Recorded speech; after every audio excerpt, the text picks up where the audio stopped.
Today, I woke up this morning and I was thinking about critical race theory. Critical race theory, there's a big debate going on right now about whether or not critical race theory should be taught in public schools or not.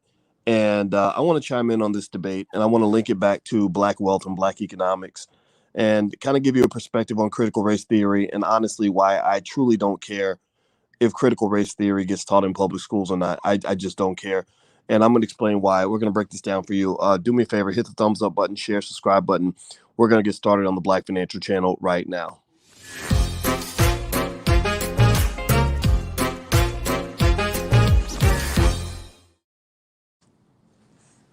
Hey, what's going on, guys? Welcome to the Black Financial Channel. That's theblackfinancialchannel.com. My name is Dr. Boyce Watkins, and I'm your friendly neighborhood finance professor on the Black Financial Channel. We talk about Black economics, Black wealth, and the wealth building, family, and all the things that will make the Black community strong. We do that as much as 10 times a day. The only condition that I ask is not that you be Black. You don't have to be Black to be here. We don't hate anybody. But I ask you to be B1. B1 means we are Black first. B1 means that we put ourselves at the top of the priority list. We stop serving white folks first and then serving ourselves. You don't have to hate white people to say, I love myself. B1 also means that we understand we must be one to be successful. And B1 also means that we believe that within the next 50 years, children of the B1 community, your children, my children, our grandchildren are going to be ranked number one in the world when it comes to economics, wealth, ownership, and economic power. If you agree with this philosophy, if you are on board with this ideology, please put a hashtag B and the number one in the chat, hashtag B1. I just need you to put yourselves first and stop serving everybody else. It's really important.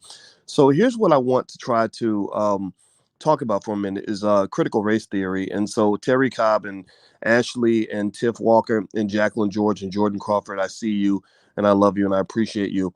I've seen a big debate going on with critical race theory. How many of you, give me a yes or no, give me a yes or no, if you have some familiarity with critical race theory and the conversation around critical race theory.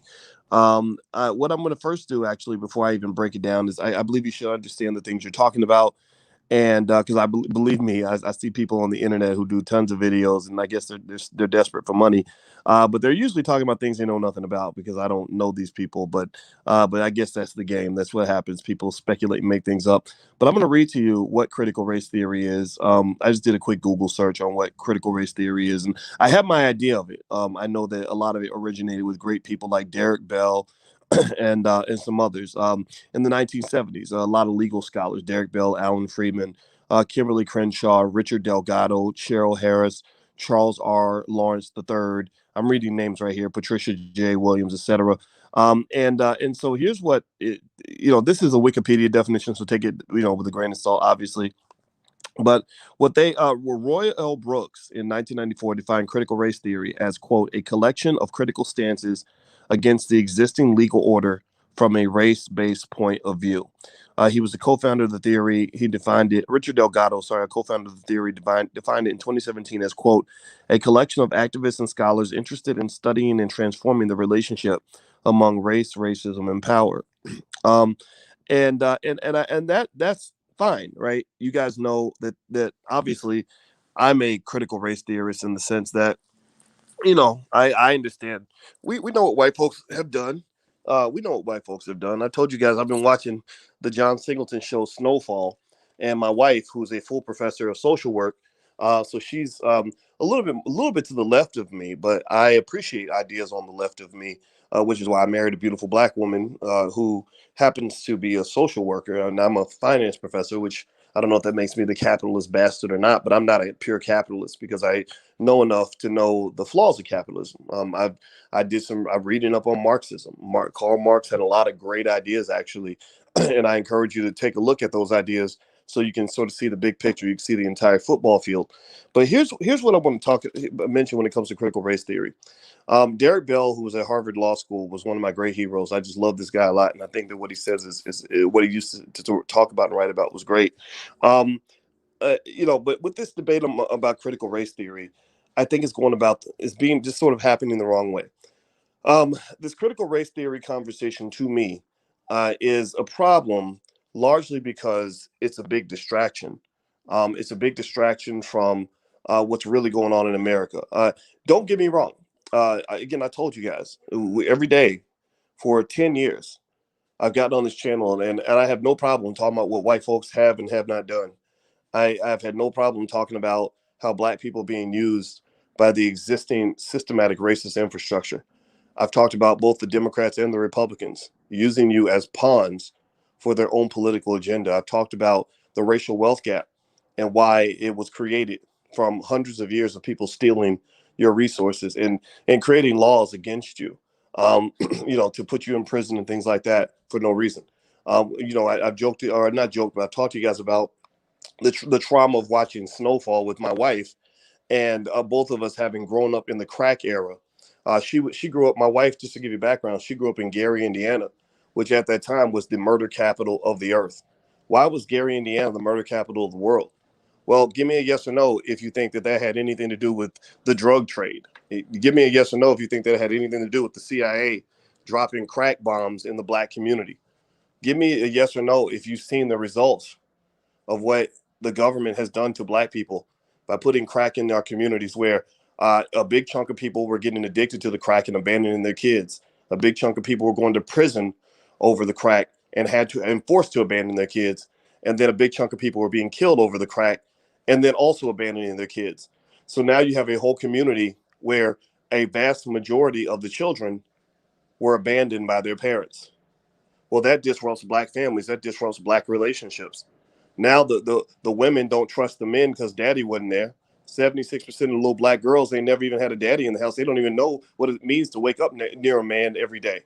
Right? That's odd for them. And then 76% of the boys don't know what it means to be a man. They don't have any idea on what daddy would do in this situation because they never got a chance to watch daddy day in, day out, 10, 15 hours a day. They saw their daddy maybe once every 3 or 4 weeks, but that ain't the same as having daddy right there every single day. Give me a yes or no if you understand what I'm saying. When I talk like this, people think I'm crazy because I'm talking about a world that many of you are not familiar with. I'm talking about a world that you deserved that was taken away from you because of the very same systematic factors that critical race theorists talk about. So I don't doubt critical race theory on the merits in terms of talking about systematic racism. At the very least, getting beyond this false belief about what racism is. A lot of people think racism is when a white lady, cuts in front of you in line in the grocery store, or we think racism is when somebody calls you the N word. I think Michelle Obama told a racism story about how a white lady cut in front of her and her girls when they were in line for ice cream. That's not racism. That's not racism. No, racism is systematic. Racism is a set of rules, laws, structures, and protocols that put white people ahead of black people. I don't care if you cut in line in front of me at the grocery store. I don't care if you call me the N word. I don't care if you don't like me because I'm black. Just cut the goddamn check and let's get it on. Let's get on with this. Write me that reparations check. That'll be $15.3 trillion, please. Write me that reparations check. And you can call me every name you want because you know what? Let me tell you a little secret, black people. This is a secret they don't tell you. It's all about power. See, when you start winning, they're going to hate you even more. When you really getting what you deserve, they're going to get madder at you. When you step in and say, do right by me, you better do right by me or I'm not voting for you. Oh, they're going to call you every name in the book. Oh, the Democrats were calling Ice Cube every name in the book. They were mad as hell at him because they said, wait a minute, you mean you asking black people to get something for their vote? You blankety blank, MFing son of a blobbity blop. You don't think they called him all kinds of names when he was in there demanding what the black community deserves? Hell yeah. Just know when you start winning, you're gonna have more haters than you ever imagined in your life. And if you can't stand the heat, then you need to stay up at the kitchen. Only winners are allowed in the kitchen. Only people who can stand the heat are allowed in the kitchen. Only tough people are allowed in the kitchen. Because if you are a sensitive little butterfly that's been trained to believe that you need white people to love you in order for you to feel successful, then the struggle really ain't for you. Power is really not designed for you. Black power is just probably not your thing. You probably want to go over to the minstrel show. Become a rapper. Just be like one of those rappers that can't spell their mama's name and throws all their money away and stays high on dope all the time. They'll love you for that. They'll pay you big money for that. Or go be a comedian that tells like jokes and stuff, and they're like that because you're not a threat. Then you make them laugh, right? Go do something. Go just run up behind them and kind of do what they tell you. And then that way you'll be more comfortable because they'll love you. Then they'll tell you all kinds of, you know what you should do? You should probably go and become a high ranking official in the Democratic Party.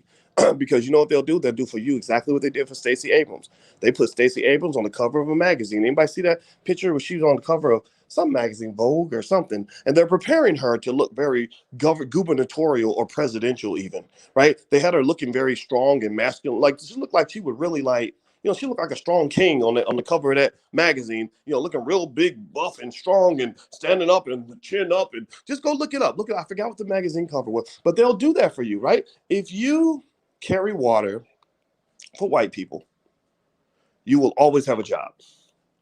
If you tell them what they want to hear, you will always have money in your pocket. If you do what they say, they will always say wonderful things about you. They will never say a negative thing about you. They will have your back. Here's where I want you to process this a little bit in terms of what I'm saying. And this is for all the Mark Lamont Hill types of the world who carry water for the white liberals and do very well because of that. I remember seeing Mark getting those $25,000 a week speak, 25, make it not 25, excuse me, not per, doing 3 or 4 speaking engagements per week, making $20,000 to $25,000 per engagement. I remember seeing that big money, and I said, "Damn, it's really lucrative to be down with white folks. Man, I wish white people liked me that much." I remember those days. I remember those days. And then I had to go do the hard work and learn how to build independent Black wealth and power, which led me to be even more disliked by white folks, which actually led me to be disliked by some of our poison-minded Black folks. But guess what? I've actually made a lot more money than Mark Lamont Hill, and I have a whole lot more power because I'm free and independent to do and say whatever I want to say. So I'm talking about the real power in America. I'm not talking about false power. I'm not talking about the illusion of power that you get when you have carried water and played ball and, and lined yourselves in what I call a political gang affiliated warfare that ain't got nothing to do with you as a Black person. It ain't got nothing to do with you Black folks, but we the first ones to line up and be good soldiers for everybody else. We good soldiers for everybody except ourselves. And I want to talk to you and help you understand why that's not the right strategy, why that's the strategy that's going to cause you to lose. Do me a favor, hit the thumbs up button, hit the thumbs up, share, subscribe button if you haven't done it yet. Please do that. Also, just so you know, in the Black Business School, we have financial workbooks and flashcards for kids. So if you want your kids to learn about wealth, we created flashcards and workbooks by Black educators. So feel free to go take a look at everything we've got in place if that'll help you and your family. We believe Black people should educate their own children, which actually leads to my next point. So the reason I don't care if critical race theory is taught in school is because of this. The number one teacher in the lives of my children is not Sally J. Wilson, who came from the suburbs, who doesn't understand their experience or understand their struggle or know what it's like to be a Black man or a Black woman. The number one educator in the lives of my children in my household is Dr. Boyce Watkins and Dr. Alicia Watkins.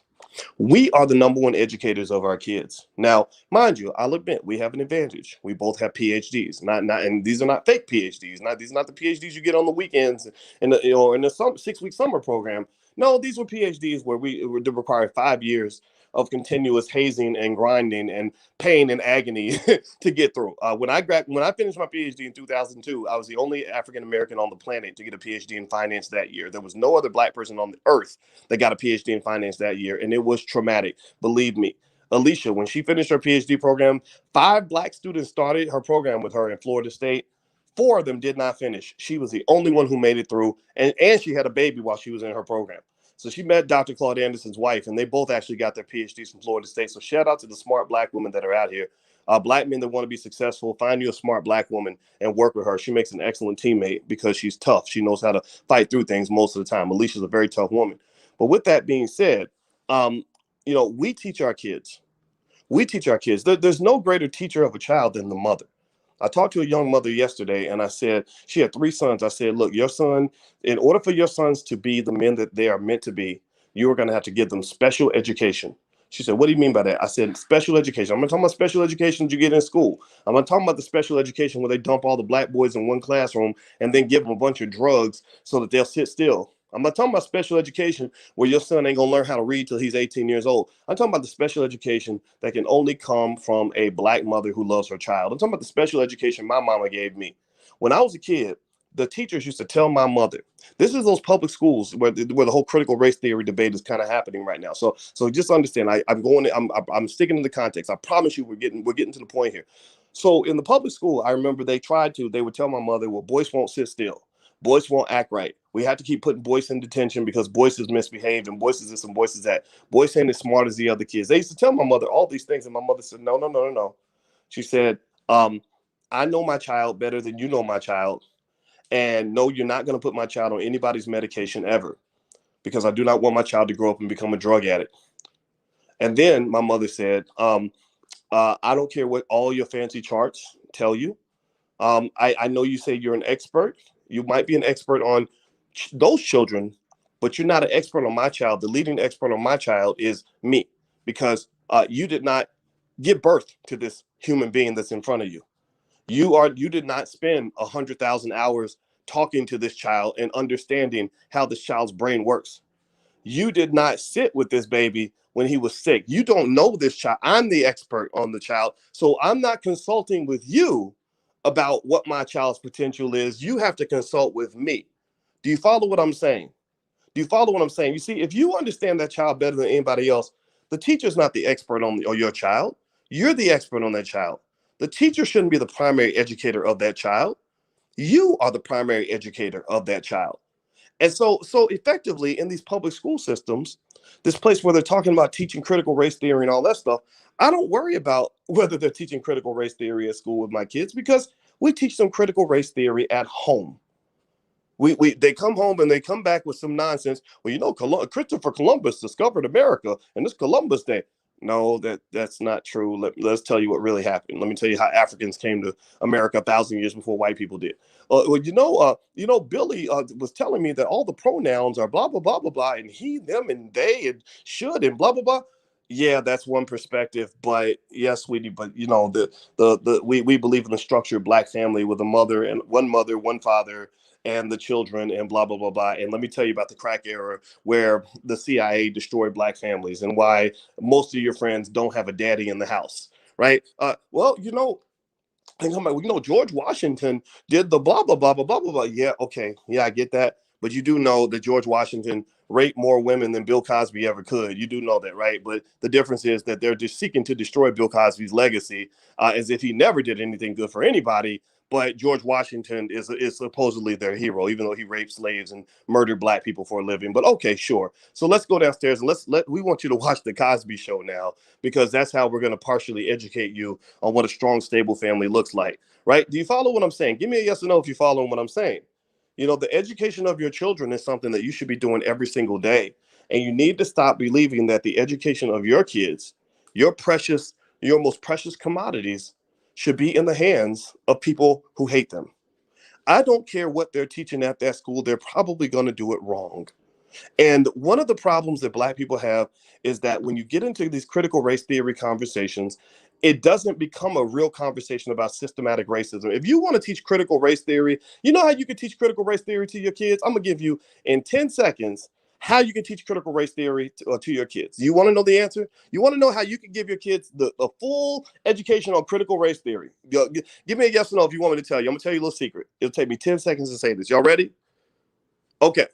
If you want to teach critical race theory to your kids, have them go read Black Labor, White Wealth with Dr. Claude Anderson, where he explains all the systems, rules, laws, and protocols put in place in America to make sure that your ass stayed out of the circle of power.